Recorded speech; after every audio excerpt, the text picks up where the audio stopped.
Real UPSC exam में अगर कोई ट्रिकियर क्वेश्चन आ गया या बाउंसर क्वेश्चन आ गया उसको कैसे डील करें। तो इस वेबिनार में रियल यूपीएससी एग्जाम में कैसे ट्रिकियर और बाउंसर क्वेश्चंस को डील किया जाता है वो आज आप सीखने वाले हैं। In this session, apart from that, I'm also going to put a lot of emphasis on the importance of brainstorming. Many aspirants come to me that, we have done all the revision and we are going and writing the full length test, but we are scoring very low. Number one. Two, they're not able to finish the paper on time. The underlying current, the theme demands would be repeated over the years, and that's where PYQ analysis, the themes analysis, micro theme analysis, and making notes according to the micro themes becomes very important, because underlying जो आपके factors है, causes, factors, consequences, वो सब questions के कहीं ना कहीं repeat हो रहे हैं। कि जो भी आपने कंटेंट पढ़ा है, मेंस की प्रिपरेशन की है, कैसे आप उसको ट्रांसलेट करोगे कॉपी के अंदर आंसर फॉर्मेट में, उसके लिए you have to learn these brainstorming, right? And this is what Lavanya learn with us also, applying theme and demand approach, framework for answer writing as well. So let's start the webinar. Now this is the second webinar in the series with our Smash Mains ranker Lavanya Gaur. She has secured AIR 57 this year. इस webinar में हम students के कुछ major concerns को address करने वाले हैं, specially जो स्टूडेंट्स 2026 में अपना अटेम्प्ट देने वाले हैं उनके कुछ जो मेजर कंसर्न्स हैं, खास करके हमारे जो इंटरनल स्टूडेंट्स हैं, जैसे हमारे स्मैश के स्टूडेंट्स या हमारे यूएपी प्रोग्राम के स्टूडेंट्स या वो स्टूडेंट्स भी जो हमसे जुड़े हुए हैं, they are not a part of our program but हमसे जुड़े हुए हैं. The major concern they have is कि सर आप जो पढ़ा रहे हैं वो सारी चीजें ठीक है, बट रियल यूपीएससी एग्जाम में अगर कोई ट्रिकियर क्वेश्चन आ गया या बाउंसर क्वेश्चन आ गया उसको कैसे डील करें. तो इस वेबिनार में रियल यूपीएससी एग्जाम में कैसे ट्रिकी और बाउंसर क्वेश्चंस को डील किया जाता है वो आज आप सीखने वाले हैं, और उसको एक रैंकर ही अच्छे तरीके से बता सकता है और कोई नहीं. So for that we have Lavanya with us today. Thank you Lavanya for joining us in this webinar. Thank you so much, sir, for having me here and giving me this opportunity to interact with students so that I can share my learnings with them. Thank you. Also, not only about 2026 students, but अगर आप देखोगे तो 2025 student जो अभी mains का exam लिखने वाले हैं, they are also facing a lot of problems. For example, जो मेजर कंसर्न आ रहा है, जो लोगों को लिखना आ चुका है, उनका जो मेजर कंसर्न आ रहा है वो टाइम मैनेजमेंट को लेके है. They are not able to finish the paper in time. Like yesterday I got a call from many students कि सर हम पेपर तो लिख रहे हैं बट वो 3 घंटे 45 मिनट 4 घंटे होता जा रहा है. तो इन 30 दिनों में ऐसा क्या करें कि हमारी टाइम लिमिट जो है, टाइम लिमिट के अंदर हम पेपर को खत्म कर पाएं और अपने मार्क्स को बढ़ा पाएं. So for that also Lavanya is going to address this particular question as well, right?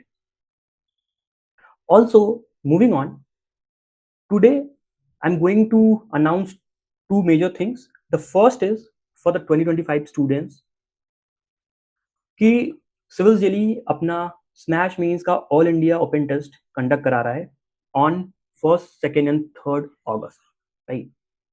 So if you are attempting this paper with us, and this is free for all the 25 students जो कि mains देने वाले हैं, this is free, right? So अगर आप all India open test देते हो तो आपको एक रियल यूपीएससी एग्जाम का फील मिल जाता है बिफोर है. ऑल्सो जो भी आपके गैप्स हैं, जो भी आपकी वनरेबिलिटीज हैं, वो एक्सपोज हो जाएंगी और आपको फिर भी लगभग 20 दिन के आसपास मिलेगा टू टारगेटेड मैनर में उस चीज को इंप्रूव करने का, राइट? ताकि आप मेंस एग्जाम में बेटर परफॉर्म कर सकें. तो all those people who are giving this mains exam in 2025, please do register for this all India open test. आपको चैट बॉक्स में या डिस्क्रिप्शन में इसका लिंक मिल जाएगा, आप वहां से रजिस्टर कर सकते हैं और आप हमारे ऑफलाइन सेंटर में या ऑनलाइन भी एग्जाम दे सकते हैं. Secondly, the most important announcement is for the 2026 guys, we are going to give you some scholarship for 2026 MASH mains program, right? जिसके बारे में मैं वेबिनार के एंड में बात करूंगा. सो मूविंग ऑन, आज जो सेशन होने वाला है लवन्या के साथ, लवन्या नीड्स नो इंट्रोडक्शन. इसकी मार्कशीट ही सारी कुछ चीजें बता देती है इसके बारे में. अगर आप देखोगे जितने भी इंपॉर्टेंट पैरामीटर्स हैं, for example 200 marks in the interview, check है इसका. 400 plus in GS, check. 110 plus in SA, check. ठीक है, 270 plus in optionals, check. So सारे इंपॉर्टेंट पैरामीटर्स पे आपको चेक होने को मिलेगा, राइट? और लवन्या के अगर आप आंसर्स भी देखोगे, if you see, she was a part of our smash means program under me, और उसकी कॉपीज जो इन्होंने हमारे साथ लिखी हैं। So on the first side आप देख सकते हो कि क्वेश्चन का आंसर दिया हुआ है, बट उस आंसर के पहले भी अ लॉट ऑफ ब्रेनस्टॉर्मिंग गोज, जो कि यहाँ दिख रहा है आपको। और एक्चुअली आपको यही सीखना होता है, जिसका एक ग्लिम्स आपको लवन्या आज देने वाली है आगे वाले सेशन में। तो ये ब्रेनस्टॉर्मिंग आपको सीखनी है, राइट? कि जो भी आपने कंटेंट पढ़ा है, मीन्स की प्रिपरेशन की है, कैसे आप उसको ट्रांसलेट करोगे कॉपी के अंदर आंसर फॉर्मेट में, उसके लिए you have to learn these brainstorming, right? And this is what Lavanya learn with us also, applying theme and demand approach, framework for answer writing as well, right? So ये जो भी brainstorming ना, वो जाके copy में उतरती है, तब जाके आपके मार्क्स जो हैं अच्छे आते हैं। वो जो सारे इंपॉर्टेंट पैरामीटर्स के बारे में जो मैंने बोला कि 400 प्लस इन जीएस टेक, वो इतनी मेहनत के बाद में आएगा, राइट? नाउ ऑल्सो जब आप अभी सेशंस आगे बढ़ेगा and Lavanya will be discussing these things with you, just try to learn this thing कि जो भी वो आपको बता रही है ना, that is what you have to achieve, ठीक है? हो सकता है वो आपको आज पता ना हो, this is something you have to achieve. अगर आप 2026 में अटेम्प्ट करने वाले हो पेपर, तो आपको थ्रू आउट दिस 1 ईयर में कांस्टेंट एंडेवर करके, एफर्ट लगा के इन चीजों को सीखना है और उस लेवल तक पहुंचना है, ठीक है? राइट डायरेक्शन में मेहनत करोगे, फीडबैक सही से मिलेगा आपको, मेंटर के साथ जुड़े रहोगे, तो you will be able to achieve that level as well, और आप मेंस के एग्जाम को निकाल पाओगे। और इसके लिए even Lavanya also made constant deliberate effort on the 3 important parameters, that is approach, analysis और कंटेंट, जिसके बारे में मैंने पहले वीडियोस में बात कर चुका, ठीक है? आप उस वीडियो को जरूर देखना, वो वीडियो यूट्यूब पे अवेलेबल है, right? And this is the second video in that particular series कि कैसे एक रैंकर ट्रिकियर क्वेश्चंस को रियल यूपीएससी एग्जाम के अंदर डील करता है, राइट? और वो रैंकर से अच्छा और कोई नहीं बता सकता। तो that is why Lavanya is here with us and she will share her knowledge with us, right? तो right from the smash ranker, all those are internal student and the external student as well. Now I'll hand over this webinar to Lavanya. So today we would be discussing that how to decode the GS2 mains questions using some certain frameworks that are there. So, but before delving into how to decode those, I want to really talk about two aspects of answer writing. In the last session, we talked a little bit about the three broad categories in which we can divide the answer writing framework. But in this session, apart from that, I'm also going to put a lot of emphasis on the importance of brainstorming. I mean, I cannot emphasize enough on the importance of brainstorming in answer writing. Many aspirants come to me that, we have done all the revision and we are going and writing the full length test, but we are scoring very low, number one. Two, they're not able to finish the paper on time. And third, the quality of answers, I mean, themselves are not liking the answers. And trust me, when you do not like your answer yourself, examiner is not going to like your answer. Just answer ko aap padh ke aapko lagega that yes, this is a good answer, this is a decent answer, and it's going to fetch you, matlab examiner ko bhi padh ke wo acha lagega. So that's where that satisfaction comes ke okay, now I'm going to score good in, like, I'm going to do good in answer writing. So broadly speaking, about answer writing, there are three frameworks. I mean, you have done all your revision, consolidation. Sorry, first is consolidation of notes, making of notes according to the syllabus pointers of mains. And usse pehle bhi, first step is actually you have to ratify each and every pointer of the mains syllabus, because you get to interlink a lot of things from the syllabus. You can use the mains syllabus ka approach to generate points, and you can use the keywords that are mentioned in the main syllabus itself in the answers. One. Then second, you are going to make 1-2 page or 3 page notes on the syllabus, every pointer. Third is you're going to revise it, consolidate and revise it. And fourth is you're going to translate it into what is the demand of the question.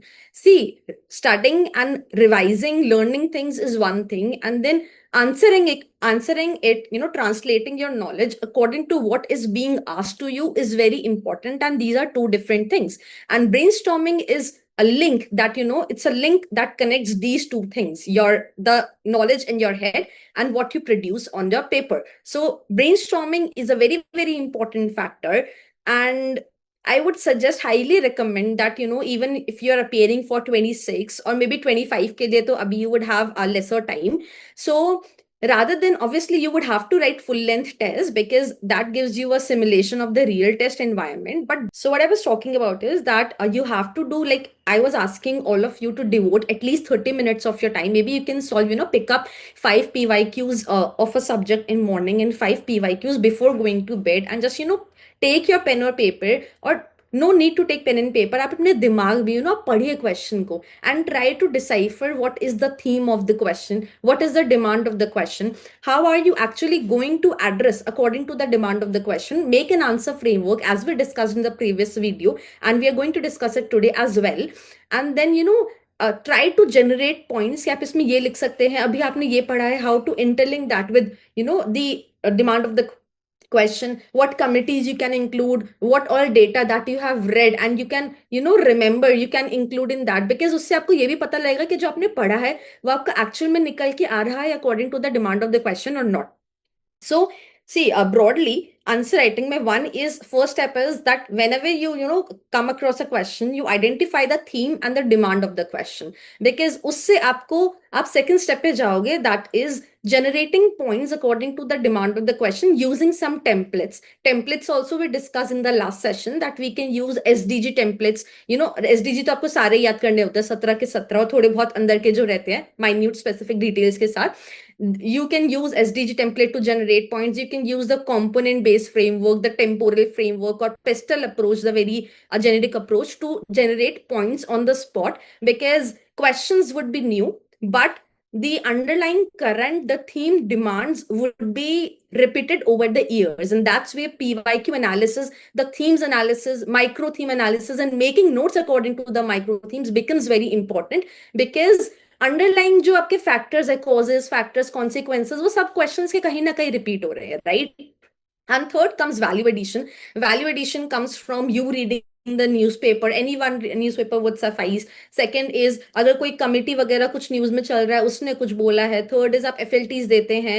I use to give FLT smash के साथ, तो उसमें जो उसके model answers होते हैं, you get a lot of new stuff. आप diagrams collect कर सकते हैं कहीं से, कुछ आपको कोई फ्लो चार्ट अच्छा लगा, कोई स्कॉलर व्यू पॉइंट्स कुछ अच्छे लगे, all these you jot down on your 1 or 2 page note. Side में आप थोड़ा स्पेस छोड़ सकते हैं और attach 1 page to it more, and then you can jot down the points and try to figure it out.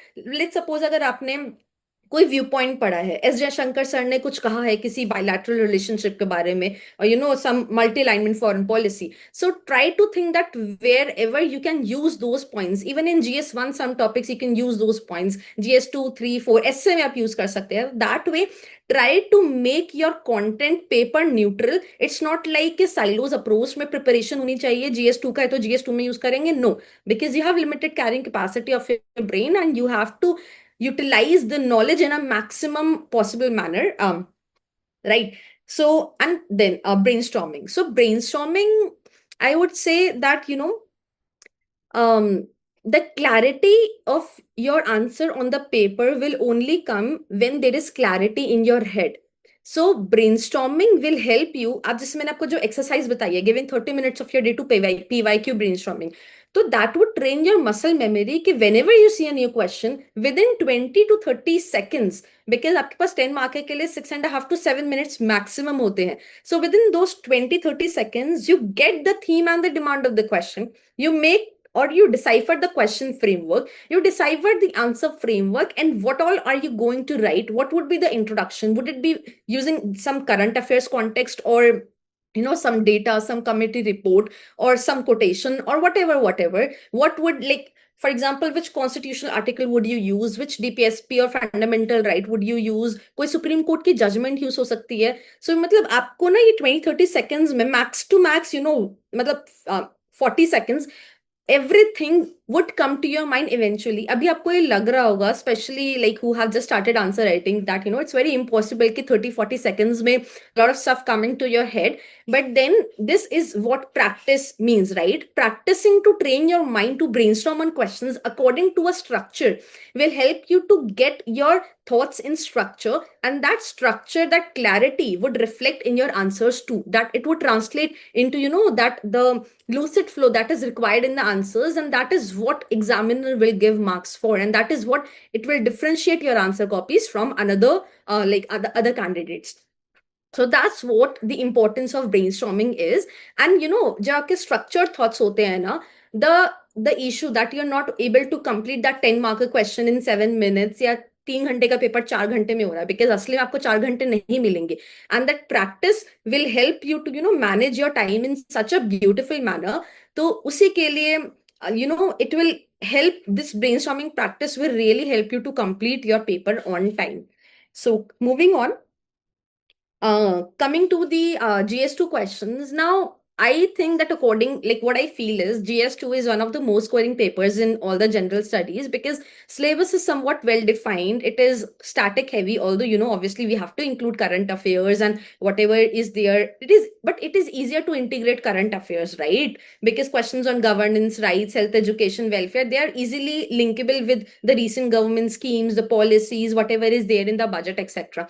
Themes, obviously they repeat across the years. जैसे local self governance का topic है. You solve the questions PYQs of the past 10 years, you will get to know कि कुछ नया ऐसा नहीं आ रहा है उसमें. It's just that you have to keep yourself updated with the data, any committee that is there, or any best practices. आप किसी bureaucrat की किसी best practice के through आए हैं, यहाँ पे ग्राम सभा पे कुछ अच्छा हो रहा है. For example, that Piplanthri village का model, many of we were quoting in the gender equality. So all these you can drop here and there, and that value addition is easy. And diagrams and flowcharts, GS2 में they work wonders, and it is very easier to use frameworks as well. So yeah, this is basically the micro theme analysis ka PDF. I guess Avin sir will provide you on the Civils Daily ka website. This was very helpful for me, because once I got this PDF from Arvind sir, I was able to identify the gaps in my preparation and to make my notes according to the micro themes, and that actually gave me the confidence. Because कभी कभार हमें mains में लगता है that हम पढ़े कैसे, हमारे पास नोट्स ही नहीं है. तो दैट माइक्रो थीम से आपको ये पता लगेगा कि आपके पास इस टॉपिक पे नोट्स हैं या क्या क्या वैल्यू एडिशन आपको करना है. And that would really give you the confidence. आपका कंसोलिडेशन अच्छा रहेगा, कंसोलिडेशन अच्छा होगा तो रिवीजन अच्छा होगा, एंड ट्रांसलेशन अच्छा होगा, right? Acha, just before delving into some of the sample questions where we're going to decode the theme and this demand, I just want to give some highlight on how to prepare for GS2, just in very brief, because a lot of people are asking me के sources बता दीजिए, ये बता दीजिए, how to actually make notes. So for GS2 में polity वाला आप देखिए, you have to keep up with the current affairs of what's happening, especially within the 3 months between prelims and mains, because बहुत सारा current related news, जो contextual news होता है, वो आपका पेपर में पूछ लेते हैं क्वेश्चन के फॉर्मेट में.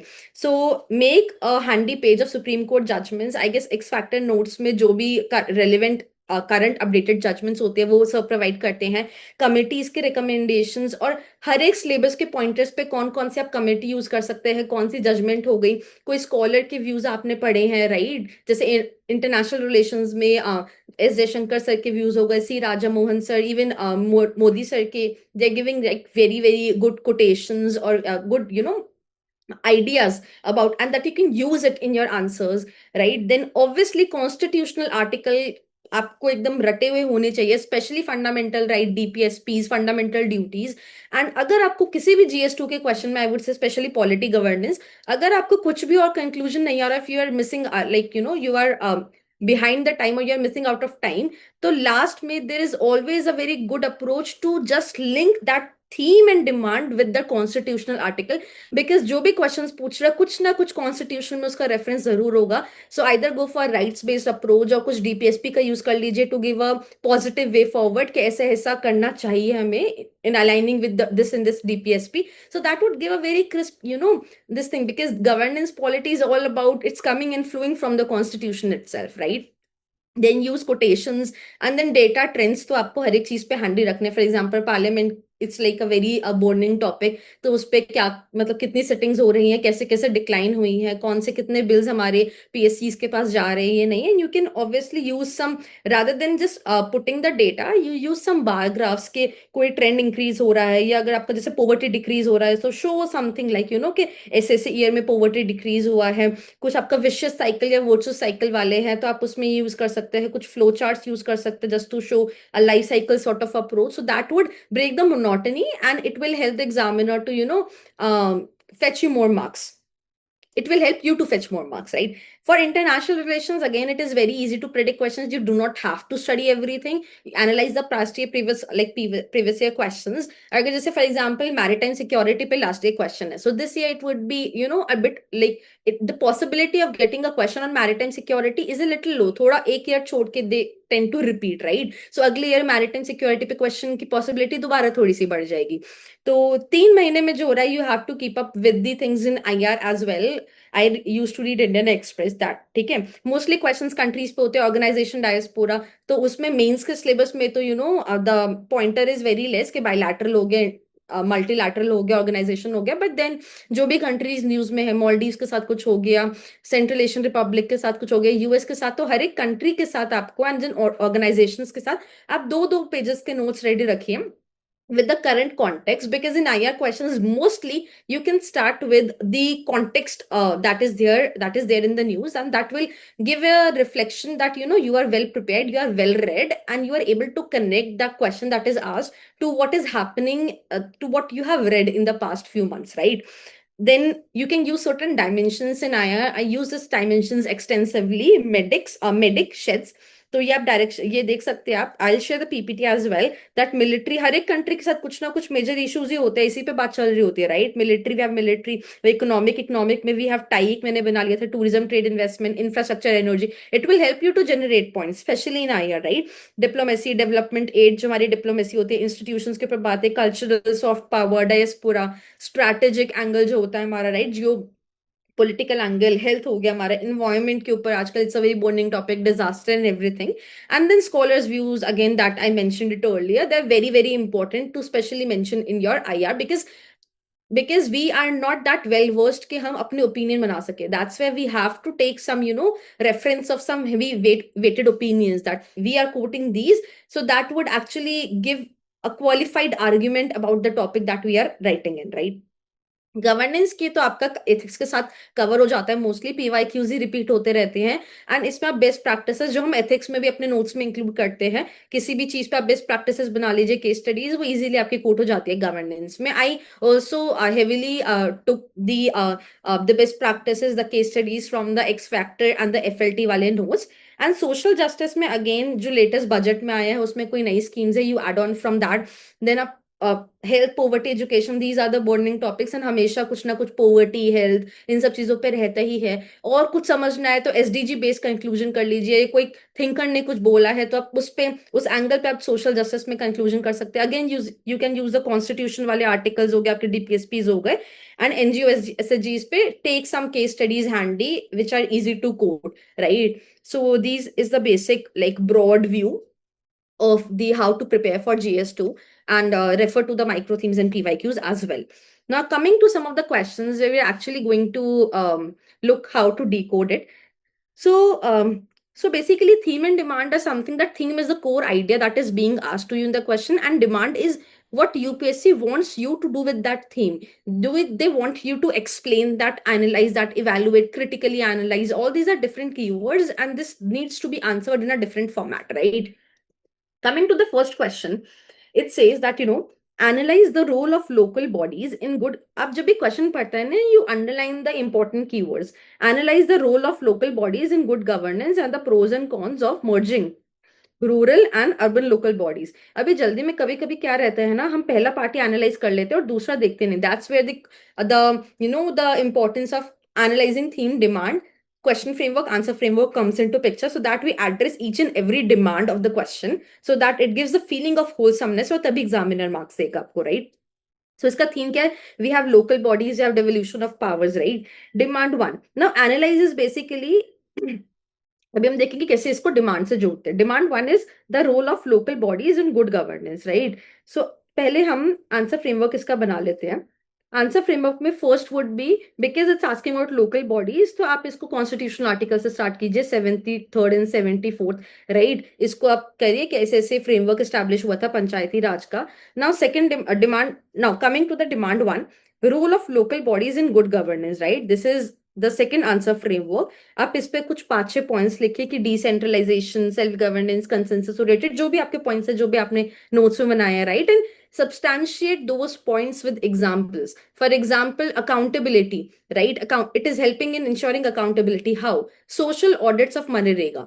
तो आप बस अकाउंटेबिलिटी मत लिख के छोड़ दीजिए, because that would show that कि क्या अकाउंटेबिलिटी, किसकी accountability. So you have to give examples to make the argument qualified argument, right?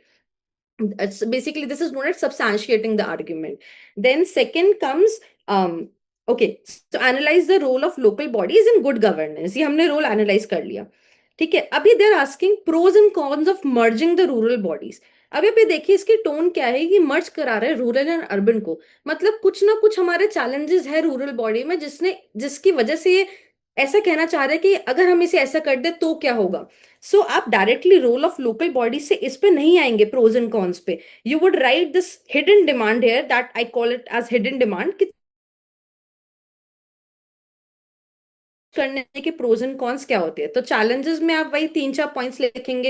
And because यहाँ पे हमारी 3 डिमांड्स है 10 मार्कर में, तो चैलेंजेस को आप ऐसे बना के कुछ ऐसे भी लिख सकते हैं फॉर्मेट में, राइट, कि जो भी है फाइनेंशियल 3F वाले चैलेंजेस हो गए हमारे, parastatal agencies, lack of staff, whatever. And then pros and cons of merging a rural body, ये हमारा आंसर फ्रेमवर्क में ये 1 हो गया, 2, this was 3 and this would be 4। Pros and cons, and pros को मे बी आप pros को ऐसे लिख सकते हैं, राइट, कॉन्स को ऐसे लिख सकते हैं, जो भी आपके मर्जिंग से, क्योंकि मतलब प्रोज में for example rural areas will benefit from improved infrastructure, right, unified development and governance होगा, administrative cost reduction, whatever points. Cons में आप 3-4 पॉइंट्स लिखेंगे, and then finally way forward, what do you think, right, way forward में।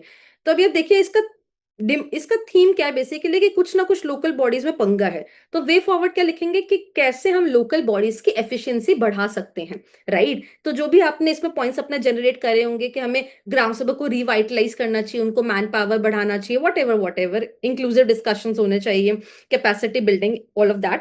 And then finally, conclusion should always be there in answer, even like 2-3 right line conclusion would suffice. And conclusion, because that's a governance question, local bodies question, so you can obviously bring in Article 40, कि हमें Gandhian, basically Gandhian स्वराज्य का आप idea लेके आ सकते हैं, article 40 का आप आइडिया लेके आ सकते हैं, कि हमें इनको स्ट्रेंथन करने की जरूरत है। That is what is answer framework for this question looks like. Coming to the second question, the growth of cabinet system has practically resulted in marginalization of the parliamentary supremacy. Elucidate. Okay, so theme is cabinet and parliament, basically executive है, legislative, कुछ कुछ separation of power से, जो हमारा main उसमें लिखा हुआ है separation of powers, उससे कुछ कुछ निकल के आ रहा है हमारे organs के बारे में, right? Demand 1 is कि marginalization हो रहा है, right? अभी elucidate है, हम इसको पूरी तरीके से, मतलब it's like कि because it's saying here elucidate, तो जो marginalization हो रहा है parliamentary supremacy का, उस पे majority आप मान लीजिए कि 70% आप इस पे देंगे, बट 30% आप ये भी दिखाएंगे कि नहीं भाई, पार्लियामेंट अभी भी बहुत इंपॉर्टेंट है, और जो कि it's a fact, parliament is very important, right. We have parliament, we have we have that parliamentary supremacy, like we have article 75 where the cabinet is responsible, the council of ministers, they are responsible to the parliament, right। तो आपको ये point दिखाना भी बहुत जरूरी है। You can not just side with के हाँ भाई मार्जिनलाइजेशन पूरी तरीके से हो रहा है, नहीं, कुछ कुछ है कि role of parliament remains significant, and then you have to balance the concluding argument, that हमें कहीं ना कहीं बैलेंस बनाने की जरूरत है, and we need some sort of balance of power, right. तो इसमें again if we make talk about the answer framework, जो हमारी थीम रहती है ना जनरली, वो हमारी इंट्रोडक्शन बन जाती है आंसर फ्रेमवर्क की, कि हम सेट कर दे रहे हैं एक टोन, के ऐसा थीम है, फिर डिमांड को हम पार्ट 1, हेडिंग 1, हेडिंग 2, ऐसे हम एड्रेस करते हैं। तो आंसर फ्रेमवर्क वुड बी कि अभी कैबिनेट सिस्टम इसने पूछा, तो आप कैबिनेट सिस्टम को आप डिफाइन कर दीजिए, right. You can also cabinet system को आप डिफाइन कीजिए, आप आर्टिकल 75 भी इंट्रोडक्शन में ला सकते हैं। Then second would be this one, demand 1, कि मार्जिनलाइजेशन हो रहा है, आप इसमें ग्राफ वगैरह दिखा सकते that bills introduced and pass in the same session they have been मतलब they have been increasing over the years. हमारा पार्लियामेंट्री कमेटी जो बैठ रही है वो कम हो रहा है, डेलीगेटेड लेजिस्लेशन बढ़ रहा है, what ever frequent uses of ordinances whip हो रहा है बहुत ज्यादा। And give the recent examples जो आप न्यूज़पेपर वगैरह से पढ़ रहे हैं। थर्ड आंसर फ्रेमवर्क में आएगा डिमांड टू, कि नहीं भाई पार्लियामेंट का रोल अभी भी इंपॉर्टेंट है, डिबेट्स होते हैं, क्वेश्चन आर हो जाता है आपका, राइट, कलेक्टिव रिस्पॉन्सिबिलिटी वाली चीज अभी भी है। हमारा जो बेसिकली जो अल्टीमेट लेजिस्लेटिव अथॉरिटी है that is with the parliament, right. Committee का रोल बहुत इंपॉर्टेंट है, पैक जो फाइनेंशियल कमेटीज है they are playing an important role. उन्होंने ही तो हमारा 2G स्कैम का they help scrutinise the 2G spectrum case, right. And then finally conclusion कि भाई ऐसा है कि हमें पार्लियामेंट्री प्रोसेस को स्ट्रेंथन करना है। आप इसमें सेकंड ARC का यूज कर सकते हैं, कमेटीज का यूज कर सकते हैं, जो रिकमेंडेशन है कि कैसे हम पार्लियामेंट्री प्रोसेस को स्ट्रेंथन करें, because ultimately we need a strong parliament so that I mean, it's vital for the vibrant Indian democracy, right? That is what Indian democracy is all about. Otherwise, तो हम executive format के लिए चले जाते जो presidential form of government था. So that is what the second question looks like. Now, third question is that public charitable trusts. Okay, public charitable trusts have the potential to make India's development more inclusive as they relate to certain vital issues. Comment. Okay. Comment is basically कि आपको अपना opinion, अपना नहीं मतलब जो आपने पढ़ा है उस पर ओपिनियन वगैरह देना है आपको, कि बताइए कि कैसे वाइटल है। तो इसका थीम क्या होगा? Public charitable trust, we have that NGOs वाला, right, we have the organisations that are helping in the development वाला जो थीम है, तो उस पे आपका ये पब्लिक चैरिटेबल ट्रस्ट वाला टॉपिक आ जाता है। अभी मोस्टली देखो, अगर आपने पब्लिक चैरिटेबल ट्रस्ट ऐसे कुछ पढ़ा भी नहीं है तो it's mostly similar to NGOs, right, but क्योंकि इसका नाम अलग है तो you can apply some common sense that NGOs they are also doing something for the public, but they may be different in the functioning and they may be different in the structuring, how they're structured. They can be registered as a society or they can be registered under various acts, but public charitable trust, you must have come across the जो Indian Trust Acts है, Indian trust act जो है, तो उसके अंदर ये बनते हैं। So theme is public charitable trust. तो आंसर फ्रेमवर्क अगर हम बनाएं तो one would be, I would like you to define public charitable trust. कुछ 2-3 लाइन में डेफिनेशन दे दीजिए कि सपोज ये लीगल एंटिटी है, इस एक्ट के अंदर बनी हुई है और ये पब्लिक को सर्व करती है using like conducting charitable activities. And जो भी एक जस्ट एक ब्रॉड डेफिनेशन, ट्रस्ट क्या करते होंगे? They pool resources, right, they pool resources, they pool assets and they work for the welfare of the people. And आप इसमें एग्जांपल दे दीजिए, उसको अंडरलाइन कर दीजिए। ये थीम सेट कर दे रहा है कि इसको एक ब्रॉड आइडिया पता है पब्लिक चैरिटेबल ट्रस्ट का, right. Then second would be जो हमारा डिमांड वन आएगा, वाइटल पब्लिक इश्यूज को कैसे ये सॉल्व कर रहे हैं। तो आप हेडिंग देंगे इस पे public charitable trust role in inclusive development in India, right. इसमें आप अपने 3-4 पॉइंट्स लिखेंगे जो भी है। जनरल आप इसमें SDG फ्रेमवर्क यूज कर सकते हैं कि पॉवर्टी रिडक्शन में हेल्प कर रहा है, health improvement, health care access, हमारे एजुकेशनल जो हमारा इंप्रूवमेंट हो गया, हमारा सोशल इंक्लूजन हो गया, environmental sustainability, and give some examples that से हमारा टाटा, अगर आप एथिक्स में पढ़ते होंगे तो एथिक्स के हमारे नोट्स में we quote a lot of Tata के charitable trust and various initiatives in Jharkhand हमारे, जैसे वो जो आसपास के माइंस वालों को they try to create sustainable livelihoods, right. Educational में यू गिव, हेल्थ में you give the example of telemedicine से जो भी चल रहा है, ऐसे आप 5-6 पॉइंट्स बनाइए। Then third would be okay, so basically club these two vital public issues and role in inclusive development, हमने एक ही में कर दिया, सब्सटैंशिएट देम बाय गिविंग सब एग्जांपल्स। हर एक में एग्जांपल देने की जरूरत नहीं है, even 2 examples would suffice, right. Then हमारा थर्ड हो गया इश्यूज, बिकॉज कमेंट का ये बोल रहा है ठीक है they are doing good but there are some issues and that's where we will drive our way forward from. कुछ प्रॉब्लम्स है तभी हम वे फॉरवर्ड सजेस्ट करेंगे, राइट। हम एब्रप्ट उसे कंक्लूड नहीं कर सकते, otherwise it would look incomplete. तो थोड़ा हमारा इश्यूज हो गया। इश्यूज हमारे जो NGOs के साथ रहते हैं वही इसी के साथ रहते हैं कि मिसयूज हो रहा है फंड्स का, राइट, ट्रांसपेरेंसी नहीं है, अकाउंटेबिलिटी नहीं है, हमारा जो हमारा जो एक्सटर्नल इंटरफेरेंस, जो फॉरेन डोनर डिपेंडेंसी है वो बहुत ज्यादा है। So they are basically allegiance, giving allegiance to their donors, dependency theory हो गया, राइट। इंटरनेशनल एड जो आता है, they are furthering it for their own benefit rather than for the benefit, for the purpose they are meant to serve the public, right. And finally we need way forward। way forward में भाई है you can mention certain committees जो public charitable trust पे किसी ने बोला होगा, mostly committee same ही बात बोलते हैं, अगर आपको कोई पॉइंट्स नहीं आ रहे, यूज योर कॉमन सेंस के क्या बोलेंगे कि हमारा एक रजिस्ट्रेशन प्रोसेस को आप स्ट्रीमलाइन कर दीजिए, राइट, हमें इसको कुछ ट्रांसपेरेंसी लेके आनी है, मॉनिटरिंग लेके आनी है, better coordination between different ministry, specially home ministry होती है वो क्लियरेंस चेक देते हैं, फाइनेंस मिनिस्ट्री हो गई in terms of monitoring and monitoring the flow of illicit and illicit funds that are coming to the country, capacity building, training हो गया, तो यही सब हो गया। Finally a conclusion of two lines, जो एनजीओ का आप लिखते हैं वही आप एनजीओ को हटा के पब्लिक चैरिटेबल ट्रस्ट कर सकते हैं कि they are crucial pillars of democracy. कुछ कुछ थिंकर्स उन्हें फोर्थ पिलर ऑफ डेमोक्रेसी बोलते हैं, they are very important, they fill the gap between the government machinery, the actions and the needs of the people, and ensures more inclusive development. So this is way forward the conclusion on a positive outlook कि हमें need है, हम इनको challenges की वजह से हटा नहीं सकते हैं। Then coming to the very famous question, ये आप देखेंगे पीवाईक्यूज में बहुत बार ये रिपीट हुई है थीम, इनफैक्ट क्वेश्चन भी ऑलमोस्ट सिमिलर लाइंस पे रिपीट हुआ है कि poverty and mall nutrition creates a vicious cycle. अब इसमें विशियस साइकिल इन्होंने बोल दिया था, आई वुड एडवाइज यू कि आप कुछ ऐसा दिखाई दो विशियस साइकिल के भाई ये सब हो रहा है इसमें विशियस साइकिल में। Adversely affecting human capital formation, what steps can be taken to break the cycle. Theme इसमें poverty, malnutrition, right, let's make the answer framework. जो आंसर फ्रेमवर्क में जो थीम से होता है, थीम से हमारा उठ के फर्स्ट इंट्रोडक्शन बन जाता है और फिर ये हमारे सेकंड थर्ड फोर्थ ऐसे पॉइंट्स बन जाएंगे, right.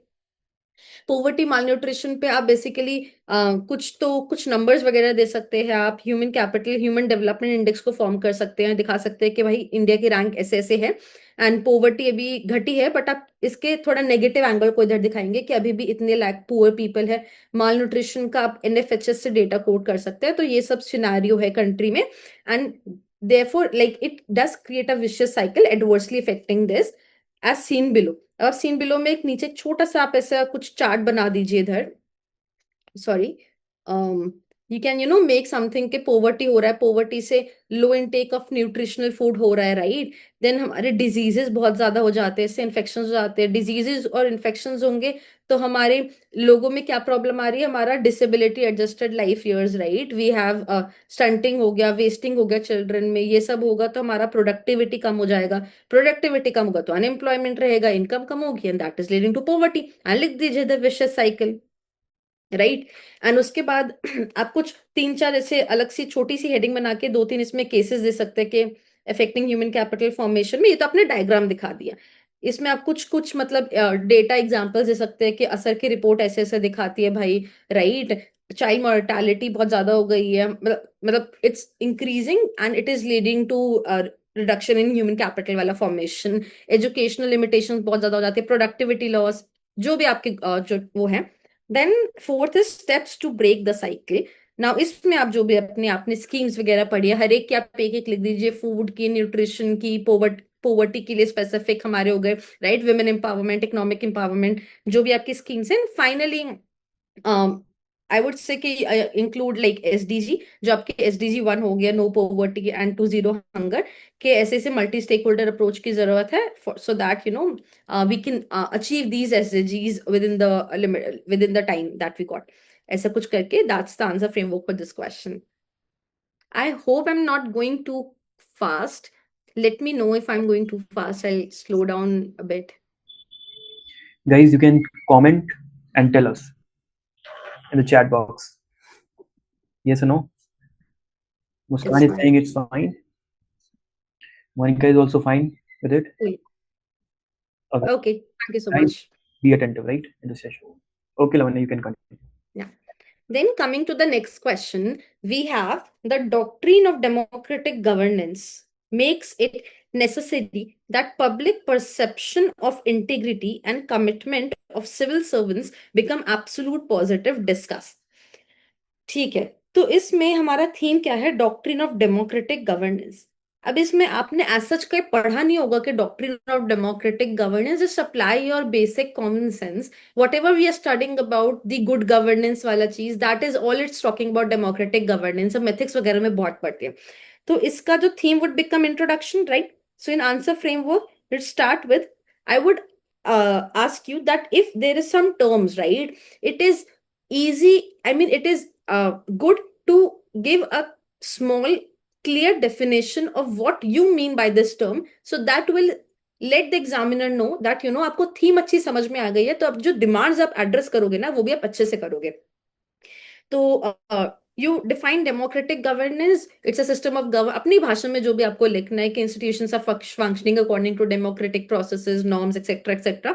And you can even make a diagram है कि डॉक्ट्रिन्स ऑफ डेमोक्रेटिक गवर्नेंस ऐसे दिखा के, जो भी आप गुड गवर्नेंस में पढ़ते हो ना, रूल ऑफ लॉ हो गया, ट्रांसपेरेंसी हो गया, इफेक्टिवनेस, एफिशिएंसी, रिस्पॉन्सिवनेस, अकाउंटेबिलिटी, और क्या क्या आएगा आपका, ह्यूमन राइट्स हो गए हमारे, राइट, इनोवेशन हो गया, इंक्लूसिवनेस, ये सब आप लिख दीजिए इसमें, तो इसको लगेगा कि हाँ भाई, इसको सारे एक बेसिक आइडिया है कि डेमोक्रेटिक गवर्नेंस क्या है. देन सेकेंड आंसर फ्रेमवर्क में हमारा आएगा demand 1, that is importance of public perception of integrity and commitment.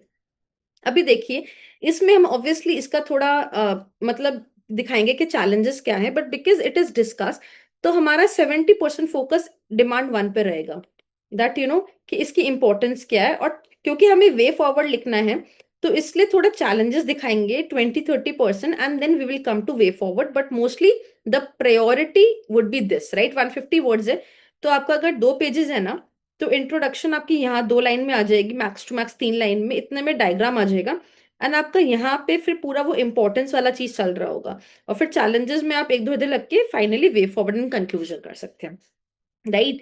तो इंपॉर्टेंस, अब इसमें 2 कीवर्ड्स है, इंटीग्रिटी एंड कमिटमेंट. तो आई वुड सजेस्ट, अगर आपको और अच्छा करना है, तो इसमें जो डिमांड, मतलब जो सेकंड में आंसर फ्रेमवर्क में डिमांड 1 है, उसके आप सब डिमांड्स बना लीजिए कि इंटीग्रिटी है तो क्या क्या हो रहा है, कैसा पब्लिक परसेप्शन बैठ रहा है, और कमिटमेंट से कैसा बैठ रहा है, ये सब आप अपने पॉइंट्स एथिक्स से बोरो कर सकते हैं. इंटीग्रिटी से हमारा ट्रांसपेरेंसी आती है, quote Ashok Khemka sir. Accountability आती है, राइट. अकाउंटेबिलिटी लिख के छोड़ नहीं देना है. ensure that your arguments are qualified and hence you need to quote some examples. Ethics में हम भर भर के एग्जाम्पल्स पढ़ते हैं हर एक कीवर्ड के, आप उसको लेके आइए. इंटीग्रिटी है तो फेयरनेस आता है सिस्टम में, right. Mention T N शेषान.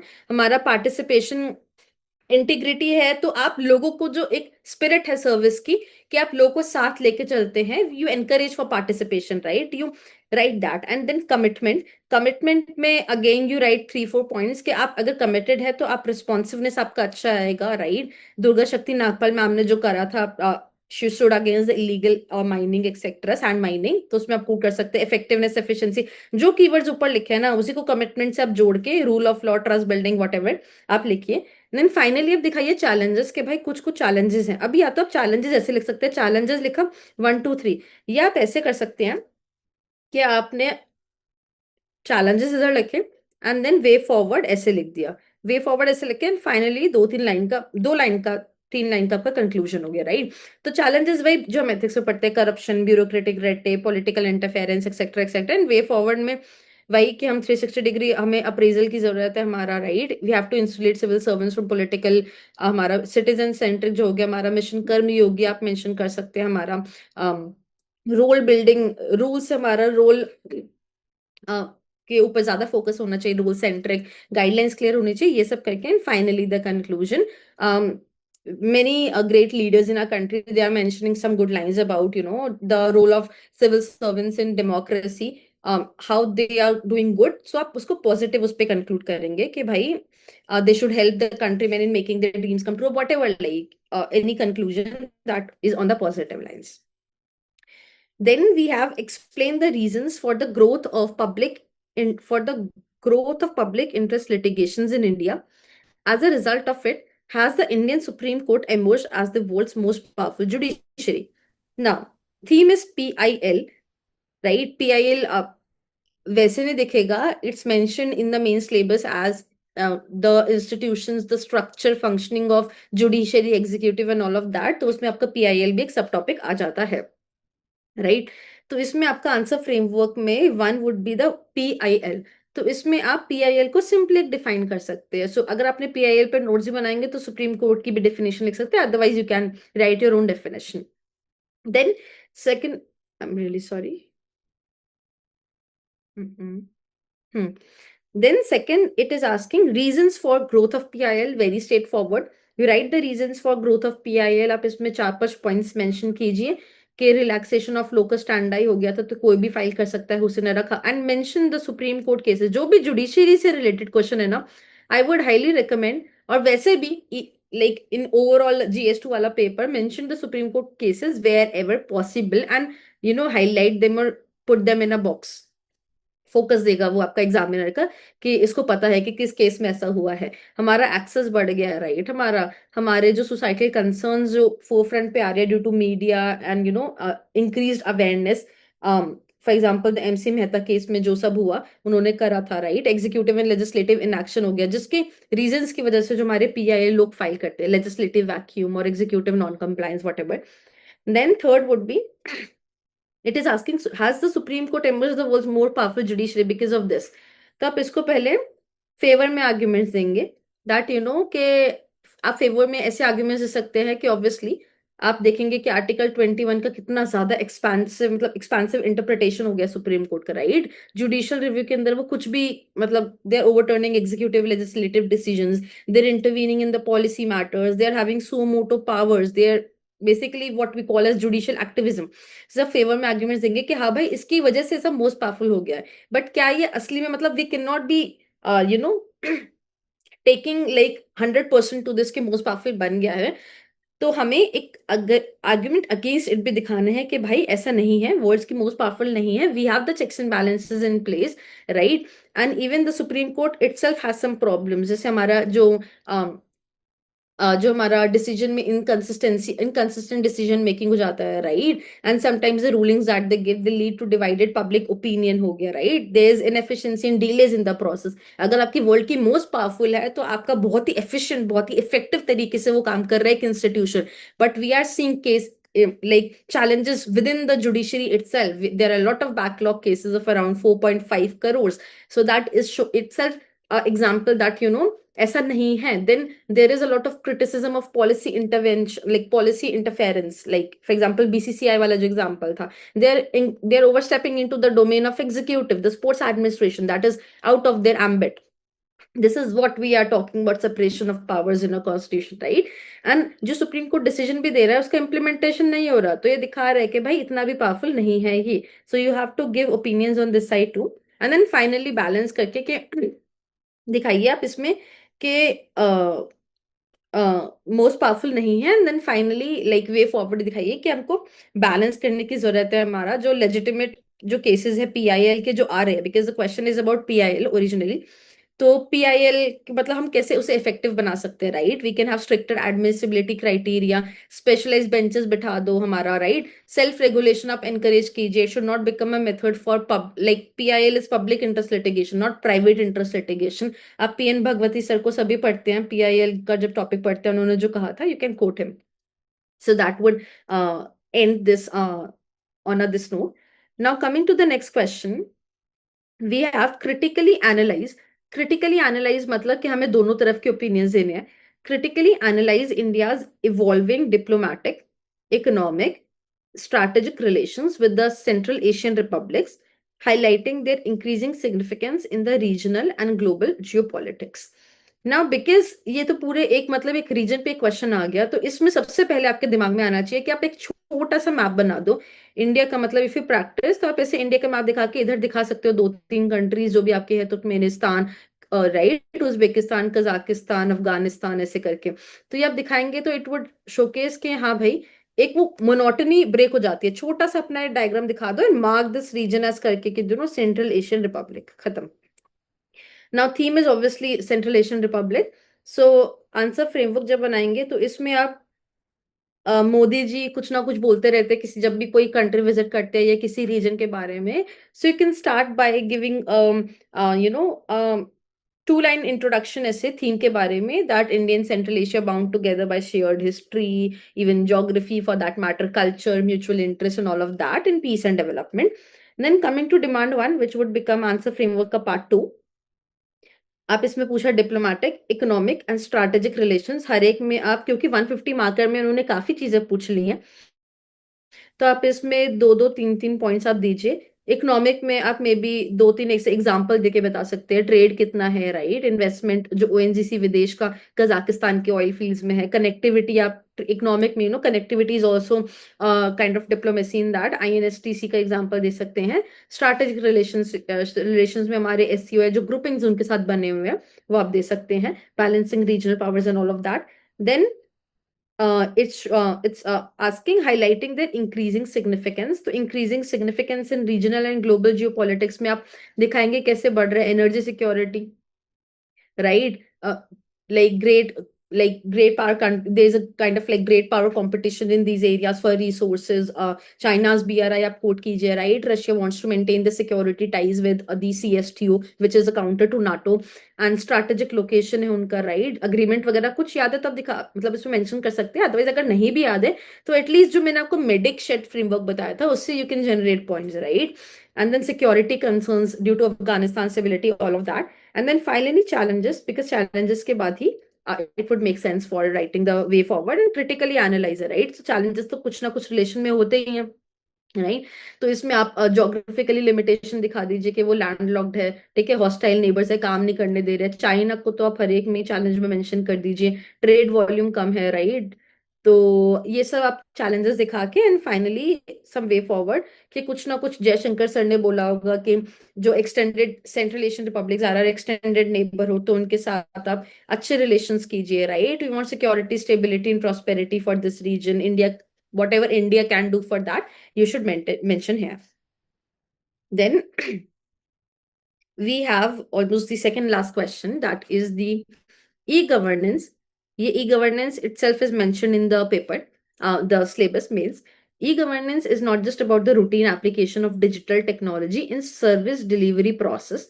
It is as much about multifarious interactions for ensuring transparency and accountability.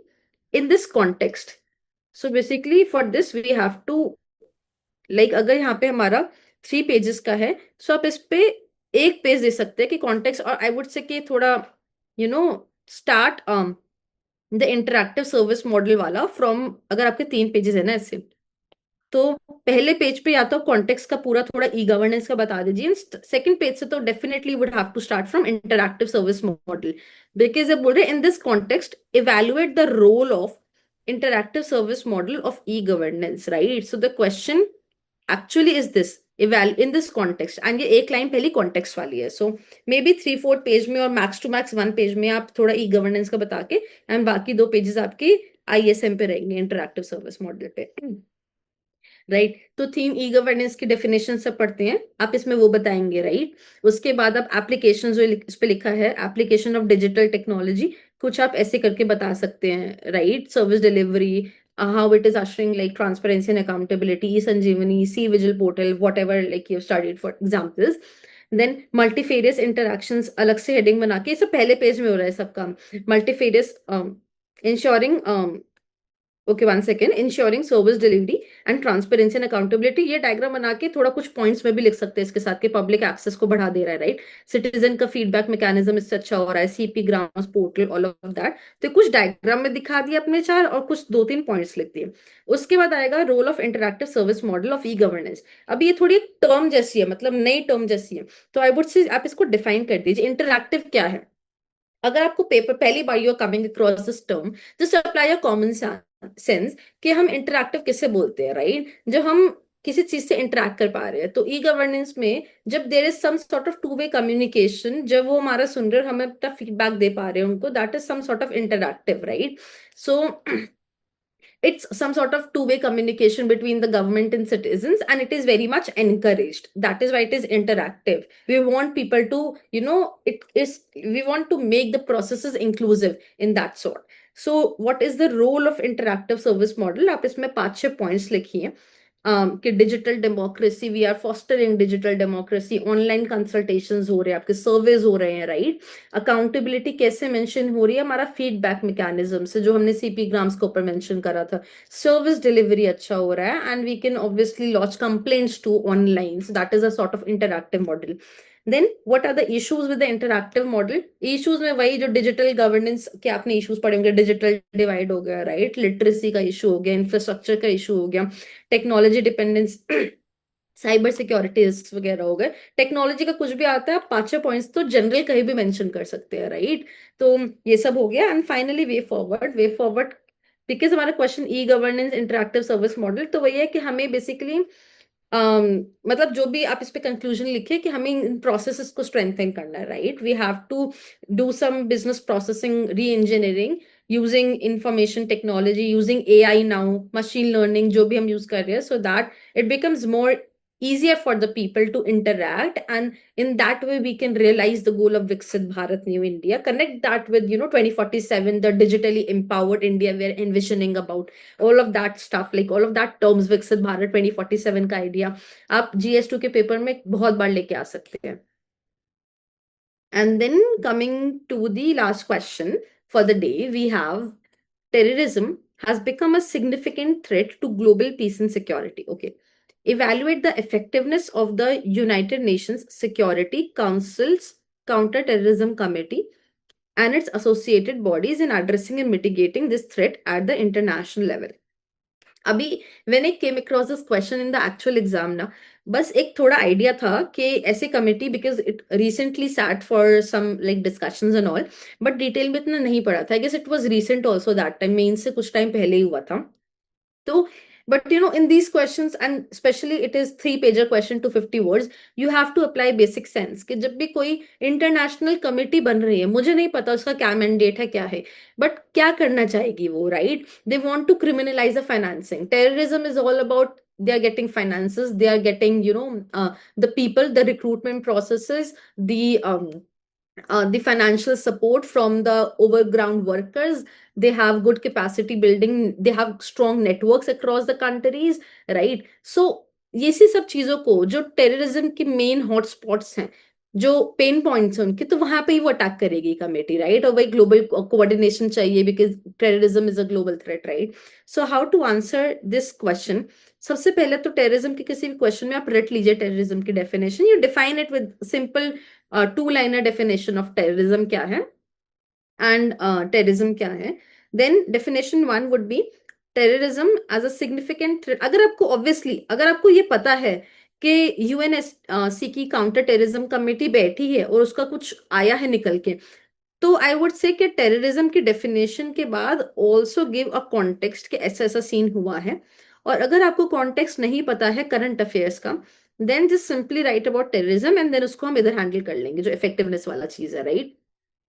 And अगर और कुछ भी नहीं पता, अगर आप मेंशन करना चाहते हो ना इसको, तो एक लाइन ऐसे भी मेंशन कर सकते हो कि this committee was established under UNSC resolution to enhance the capacity of the UN member states to prevent and combat terrorism. Simple, ये तो कर ही रही होगी मैंडेट में, right? Then demand 1 is significant threat to global peace and security. जो भी terrorism में आप 5 6 पॉइंट्स पढ़ते हैं वो लिखिए। देन डिमांड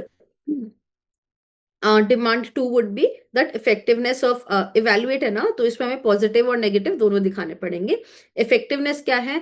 तो इफेक्टिवनेस में it is good if you know the examples या कुछ ऐसे इनिशिएटिव्स जो सीटीसी ने लिए हैं that have help in reducing terrorism. अगर नहीं भी पढ़ा है, at least write generic points, do not leave such type of questions.